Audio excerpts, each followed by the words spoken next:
Greetings of the day students. तो last time हमने discuss किया था की वैल्यू डेटाबेस। फाइन, की वैल्यू पैर का डेटाबेस था। इस बार हम जो डिस्कस कर रहे हैं डेटाबेस का नाम है ग्राफ स्टोर डेटाबेस। जैसे ग्राफ स्टोर डेटाबेस खुद नाम सजेस्ट करता है, वो सीक्वेंस ऑफ नोड्स हैं, ऐसे नोड्स रिप्रेजेंट करता है जो एक दूसरे के साथ कनेक्टेड हैं और उनके कुछ रिलेशनशिप है एक दूसरे के साथ। ठीक है। सो और उन सबको कंबाइन करके कैसा एक क्या क्रिएट होता है, ग्राफ क्रिएट होता है। आप काफ़ी सारे मूवीज़ वगैरह देखते होंगे, उसमें लेट्स से एक बड़ा सा बोर्ड है, ठीक है, that is a big board. एक डिटेक्टिव है जिसने काफ़ी सारी नोट्स लगाई हुई हैं बोर्ड पे।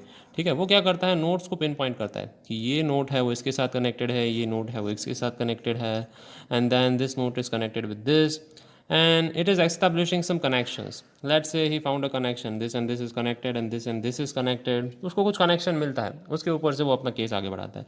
तो वो और कुछ नहीं, एक ग्राफ डेटाबेस का एग्जांपल है। ये nodes can be connected to each other using some relationship and relationship can have value. Okay, as simple as that. So की वैल्यू स्टोर में क्या होता था, फील्ड थे की और वैल्यू। यहाँ पे क्या है, ग्राफ स्टोर में तीन फील्ड हैं। एक तो नोड हैं काफ़ी सारे, उनके बीच में रिलेशनशिप है, उनकी प्रॉपर्टी है। रिलेशनशिप और प्रॉपर्टीज़ को हम किस तरीके से रिप्रेजेंट करेंगे, तो नीचे जो डायग्राम दिया गया उस तरीके से रिप्रेजेंट करेंगे। ये नोड है, ठीक है, कोई नोड लेट्स से स्टूडेंट है, ये नोड है वो टीचर है या फैकल्टी है। इन दोनों के बीच में रिलेशनशिप है, ठीक है, स्टूडेंट फैकल्टी रिलेशनशिप। स्टूडेंट की कुछ प्रॉपर्टीज़ हैं, फैकल्टी की कुछ प्रॉपर्टीज़ होंगी, स्टूडेंट का नाम, gender etcetera, city etcetera. Similarly faculty का name, gender, city etcetera, experience etcetera होगा। फाइन, और क्वालिफिकेशन क्या है वो भी हो सकता है। तो एक रिलेशनशिप है, स्टूडेंट फैकल्टी रिलेशनशिप, उनके कुछ प्रॉपर्टीज़ हो सकती हैं कि how closely they are related, this student likes this faculty और not, which subject they are teaching. Fine, so ऐसी रिलेशनशिप की कुछ प्रॉपर्टीज़ हो सकती हैं। सो इस तरीके से ग्राफ डेटाबेस है वो मैनेज होता है। लेट्स से ये यहाँ पे एक डेटाबेस है फैकल्टीज़ करके, तो फैकल्टीज़ जितनी भी हैं वो सारी इस डेटाबेस के साथ कनेक्टेड हैं, या नोड्स इस नोड्स के साथ कनेक्टेड है, फैकल्टीज़ नोड्स के साथ। ये सेंट्रलाइज फैकल्टीज़ नोड है। फाइन, यहाँ पे एक सेंट्रलाइज कौन सा नोड है, स्टूडेंट नोड है। तो ये सारे स्टूडेंट नोड्स यहाँ पे कनेक्टेड है, और ज़रूरी नहीं है कि एक ही स्टूडेंट नोड हो। यहाँ पे एक ही स्टूडेंट नोड के साथ डिफरेंट डिफरेंट क्लास भी कनेक्टेड हो सकते हैं, और ये दोनों एक दूसरे के साथ कनेक्टेड हैं स्टूडेंट फैकल्टी रिलेशनशिप के तौर पे। फाइन, फिर यहाँ पे कोई एडमिन स्टाफ है, कॉलेज की अगर बात कर रहे हैं तो एडमिन स्टाफ है, तो एडमिन स्टाफ के खुद के नोड्स होंगे। Fine, these are some nodes, और वो ये सारे नोड्स एक दूसरे के साथ कनेक्टेड हैं। इन विच वे कनेक्टेड हैं, एडमिन स्टाफ दोनों के साथ कनेक्टेड हो सकता है, बट फैकल्टी के साथ भी और स्टूडेंट के साथ भी हो सकता है, वो उनके बाहर के स्टेक होल्डर के साथ भी कनेक्टेड है। ये है, I hope this is visible, just a second, या। तो स्टेक होल्डर के साथ ना ही स्टूडेंट कनेक्टेड है, ना ही फैकल्टीज कनेक्टेड है। अदर स्टेक होल्डर, स्टूडेंट और फैकल्टी भी एक स्टेक होल्डर ही है इंस्टीट्यूशन के, बट अदर स्टेक होल्डर के साथ कौन कनेक्टेड है, ओनली एडमिन स्टाफ कनेक्टेड है। फाइन, तो उनके कुछ नोड हो सकते हैं। तो ये हमारी रिलेशनशिप एस्टेब्लिश करता है कि कोई stakeholder out of the box आ रहा है या कोई कनेक्शन एस्टेब्लिश कर रहा है, तो वो कहाँ से जा रहा है। ठीक है, तो आप ग्राफ में आराम से देख सकते हैं। फाइन, कौन से स्टूडेंट फैकल्टी कितने सब्जेक्ट पढ़ा रहे हैं, क्यों पढ़ा रहे हैं, उनका रेटिंग कैसा है, ये सारी चीज़ें हम एस्टेब्लिश कर सकते हैं using one examples. Fine, so these are some type of graph stores are referred to as triple stores because of their node relationship and node structure. इसको क्या कहते हैं, ट्रिपल स्टोर्स भी कहते हैं। नहीं, तो ये एक सिंपल ग्राफ डेटाबेस का हमने इंट्रोडक्शन देख लिया। ऐसे ग्राफ डेटाबेस होते हैं।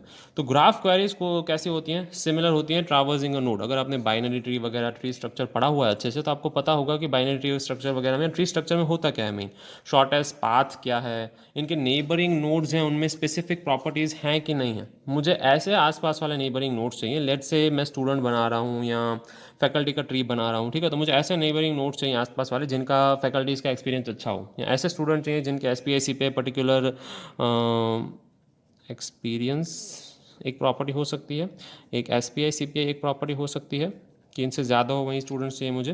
Given two nodes in a graph are how similar are their neighbouring nodes, उनके नेबरिंग नोड्स उनसे कितने सिमिलर हैं, सिमिलरिटी पॉइंट्स हैं, सिमिलरिटी मेजर्स हम देख सकते हैं।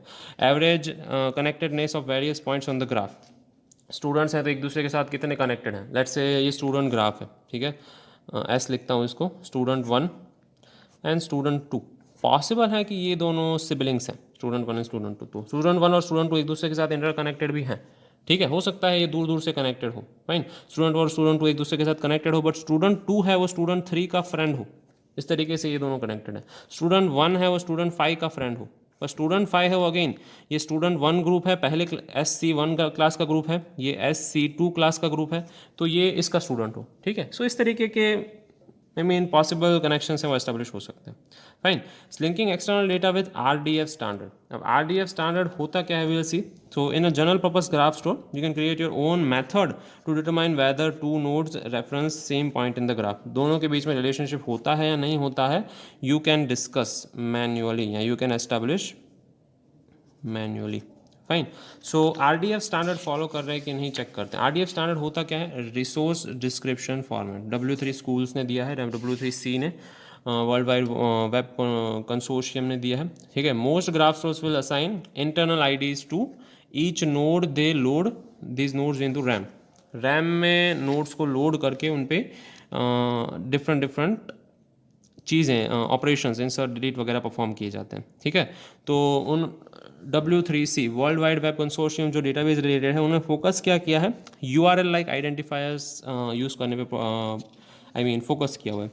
उनको कहते क्या है, यूनिफॉर्म रिसोर्स आइडेंटिफायर. URL को यूनिफॉर्म रिसोर्स लोकेटर कहते हैं. सिमिलरली URI को यूनिफॉर्म रिसोर्स आइडेंटिफायर कहते हैं. किसमें, ग्राफ डेटाबेस में. जैसे कि ये सब्जेक्ट है और ये ऑब्जेक्ट है, then we have to establish some predicate between this subject and object. कि दोनों के बीच में प्रेडिकेट क्या है, is he a student faculty, is he a father son, is he a grandfather grandson.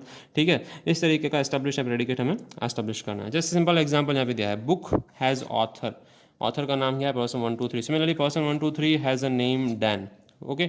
ये उसका आईडी है, ये उसका एक्चुअल नेम है, और ये एक्चुअल उसकी बुक या तो फिर आइटम नेम है. फाइन. अगर हम ई-कॉमर्स की बात कर रहे हैं तो सो ये इसके साथ कनेक्टेड है, ये खुद है, और ये इसके साथ कनेक्टेड है. तो आइडियली बुक किसने लिखी है, डैन ने लिखी है. उस बुक का भी लेट से कोई हो सकता है हैज़ IMEI नंबर. तो IMEI नंबर है क्या, तो यहाँ पे एक IMEI नंबर डाल देते हैं. लेट से 13041, इस तरीके का कुछ IMEI नंबर है. सो ये इसके साथ कनेक्टेड है. और हैज़ IMEI है उसका, वो क्या है, रिलेशनशिप हो गया. So there can be many ways we can establish that. जैसे हमने एस्टेब्लिश किया था कनेक्शन कैसे एस्टेब्लिश करते हैं, यहाँ पे दिखाया गया. So there are ways you can insert and delete the data और update the data into graph system. Node system होता है, नोड और रिलेशनशिप, ये सब नोड्स हैं, ये उनकी रिलेशनशिप हैं. इनकी भी कुछ प्रॉपर्टीज़ हो सकती हैं if you want to mention. So this is how RDF structure work. What is it, resource description format. रिसोर्स description format for RDF. Okay, so this was about graph database. Next time we will see this one, column family store database. Okay, so we'll keep it to this only. Have a good day.